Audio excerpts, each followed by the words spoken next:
আমার প্রিয় ছাত্রছাত্রীরা, আশা করি সকলেই ভালো আছো। আমি তোমাদের নলেজ হোম স্কুলের ইউনিট 1-এর মিশানি সিস্টার ক্লাস 2-এর অঙ্ক ক্লাস তোমাদের করাচ্ছি। কিছু অঙ্ক তোমাদের বলে দিচ্ছি, তোমাদের ক্লাসেও করিয়েছি এইগুলো, সেগুলো আবার আমি একবার করে বলে দিচ্ছি।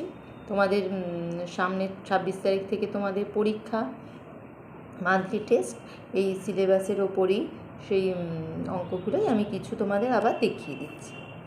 যেমন দেখো, তোমাদের আমি করিয়েছিলাম, প্রথমেই বলবো তোমাদের গুণ আছে, আজকে তোমাদের গুণই আমি করাচ্ছি, গুণের ওপরই করাচ্ছি। সেই গুণ করার জন্যে প্রথমেই কী করতে হবে, তোমাদের বারবার আমি বলি যে ভালো করে নামতাটা অবশ্যই মুখস্থ করবে।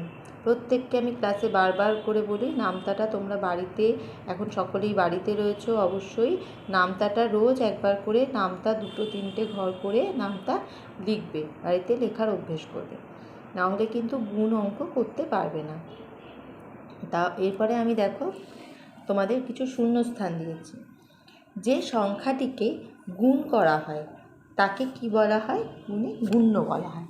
যে সংখ্যাটিকে গুণ করা হয় তাকে গুণ্য বলা হয়। আর যেই সংখ্যাটির দ্বারা গুণ করা হয়, যেই সংখ্যাটি দিয়ে আমরা গুণ করব, তাকে বলা হয় হচ্ছে গুণক। বা গুণ করার পর যে ফল বা সংখ্যা পাওয়া যাবে তাকে বলা হয় কি? বলে হচ্ছে গুণফল। শূন্য দিয়ে যদি কোনো সংখ্যাকে কোনো সময় গুণ করি, তাহলে যে কোনো সংখ্যায় তার গুণফল হবে 0। কোনো সংখ্যাকে যদি 0 দিয়ে গুণ করি হবে হচ্ছে 0।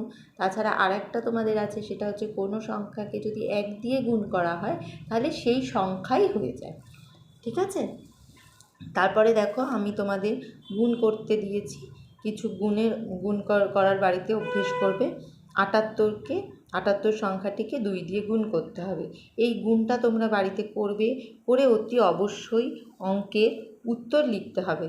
তোমরা কিন্তু উত্তর না লিখলে নম্বর কিন্তু আমি কাটবো, অতএব অঙ্কটা করে অবশ্যই উত্তর লিখতে হবে। 78 সংখ্যাটিকে 2 দিয়ে গুণ করবে। তারপরে আছে হচ্ছে 17 সংখ্যাটিকে 5 দিয়ে গুণ করবে এবং গুণ করে তার উত্তর লিখবে। তারপরে তোমাদের দিয়েছি একটা প্রশ্নের অঙ্ক।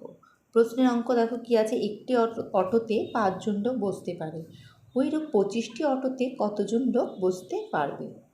এবারে প্রশ্নের অঙ্ক যেহেতু সমাধান করো, সেক্ষেত্রে আমরা অবশ্যই লিখে লিখে করবো অঙ্কটা গুছিয়ে, না সেই লেখার ওপরও নম্বর থাকবে, অঙ্কটা করব সুন্দর করে উত্তর লিখব, সেইটা পুরোটা যখন ঠিক হবে তখন আমি পুরো নম্বর দেব। অতএব কীভাবে লিখতে হবে তোমাদের ক্লাসেও করিয়েছি, আবার দেখিয়ে দিচ্ছি। একটি অটোতে বসতে পারে 5 জন লোক, 25টি অটোতে বসতে পারবে 25 গুণ 5 বা 5 গুণ 25, সেটাই করো, হবে এতজন লোক। এবার 25কে 5 দিয়ে গুণ করলে হয় হচ্ছে, নামতা পড়বে, অবশ্যই নামতা করে গুণটা করবে। আমি এখানে গুণটা করে দিয়েছি, গুণটা করলে হবে হচ্ছে 125। তাহলে 125 জন লোক বসতে পারবে। 25টি অটোতে 125 জন লোক বসতে পারবে। ঠিক আছে, আজকে এই পর্যন্তই। নেক্সট ক্লাসে আরও কিছু রিভিশন আমি অঙ্ক দেব, বাড়িতে অভ্যেস করবে, তাহলেই হবে। এই গরমে সকলে সুস্থ থেকো।